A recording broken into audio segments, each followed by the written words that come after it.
Welcome to Reality Gospel Channel. Please click, share, like, and subscribe. Thank you. You know what I want to teach is not normal Bible study. I want to tell you the stories of God. I want to tell you the secrets of creation, the code of existence. Because life does not begin in the beginning. Life was before the beginning. And when the beginning ends, life continues. So the journey into God is an eternal reality. Hi. Marahadovakiza. Elianda Franase. Boronde Zavakida. Barakida. You know, Christians don't understand the privilege they have. Because in Christ we have a way back into Him that was. Him that dwells before time began. That's the journey of existence. The journey of existence is not from Kubwa to Asorok. The journey of existence is from time to eternity. When you touch God and you bring God back to your realm.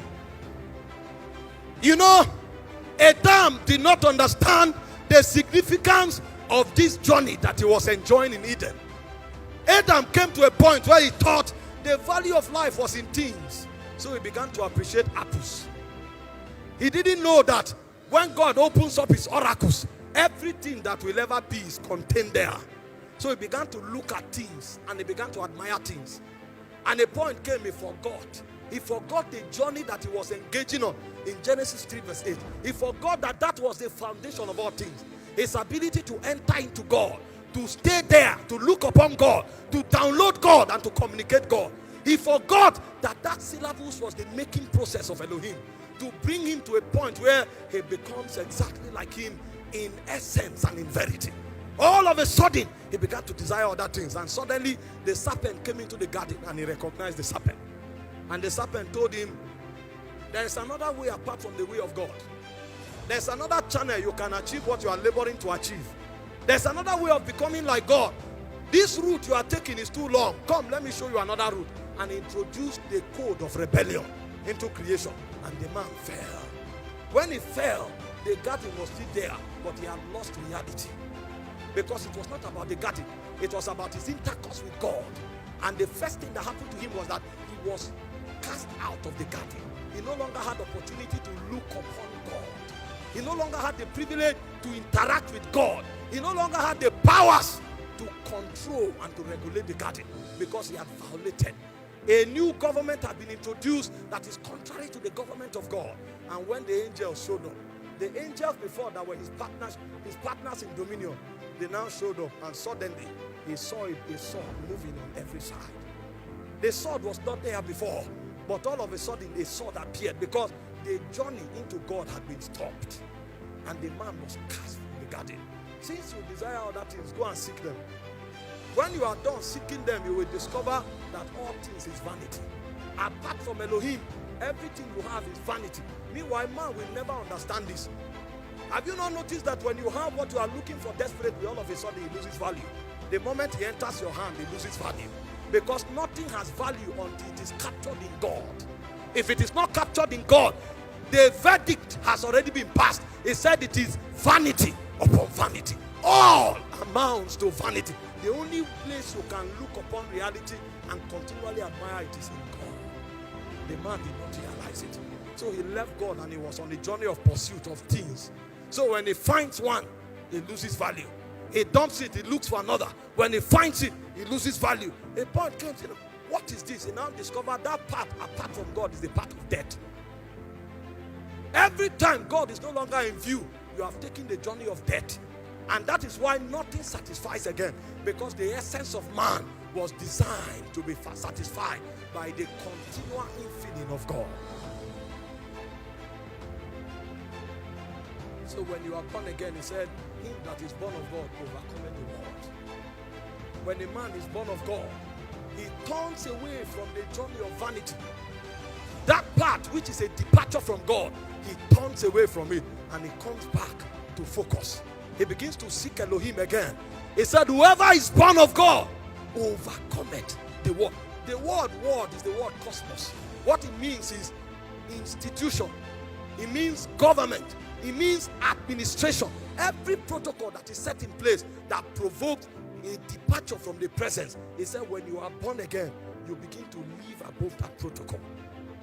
All of a sudden, you come back to that point again where intercourse is reestablished. Now, if you enter into God, you will discover there are three realities that governs the civilization of God. The first reality that governs the civilization of God is the will of God. The second reality that governs the civilization of God is the wisdom of God. The third reality that governs the civilization of God are the purposes of God. This is why your prayer can't change the will of God, because the will of God existed before you started praying. So your praying is correct when you align with the will of God, because that reality, it existed before all things. In fact, civilization emanated from that reality. That's why when you do things in your own way, God doesn't hallow it. Before you do anything, He shows you how to do it.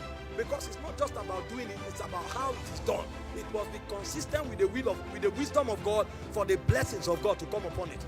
You know, when I was much younger, I thought ministry was about gifts. I was a mighty orator, so I gathered my friends and I told them something is about to happen. And after talking to them for 2 weeks, I now started the program. And when I started the program, I spoke to over 100 people. Only 12 of my friends came. And those who came to sympathize with me because they knew it was a failure. And I now realize there is a strategy beyond human intelligence to bring administration to the purposes of God. If it is not consistent with the will of God, the blessings of God will not rest. I now went back to God and God told me, be here praying. And I prayed there for over 10 years. When I finished praying, that oracle came out of himself. You know, God is strange.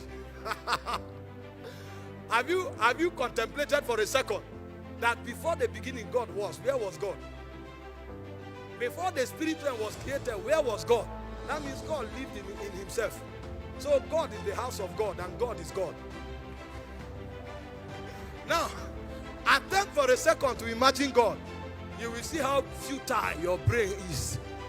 You will discover these two called your brain in matters of ordination is weak. So you will seek Him day and night. Because until that wisdom crystallizes, your brain can't travel too far. He said, pray for long. I was praying, I thought I was wasting time. Meanwhile, that was consistent to my own ordination. Pray! And after I prayed for a long time, He came out from where He dwelt outside time. And He looked upon me.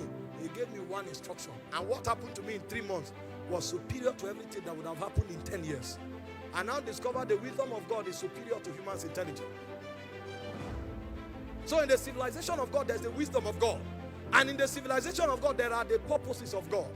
So your life will not count until you live according to that divine purpose that necessitated your creation. You know, when John went to Zion, he interacted with the 24 elders. Now, these are the beings of wisdom and highest authority in heaven, because they are closest to God in proximity to the throne. And when he saw the elders worshiping, the only thing the elders were saying was, holy, holy, holy is the Lord. And then they saw other beasts that were there, and he said they worship day and night forever and ever. And the only thing they were saying is, all things were created for your pleasure. That was when John realized the value of life is not in its longevity.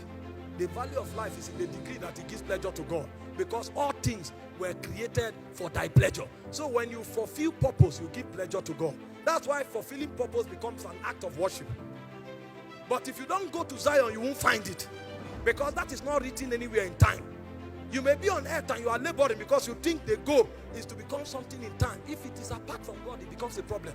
But if it is in God, it becomes a weapon for kingdom advancement. That's the power of the purposes of God. All of these were locked in God, and these were the things God was teaching Adam. But Adam violated it.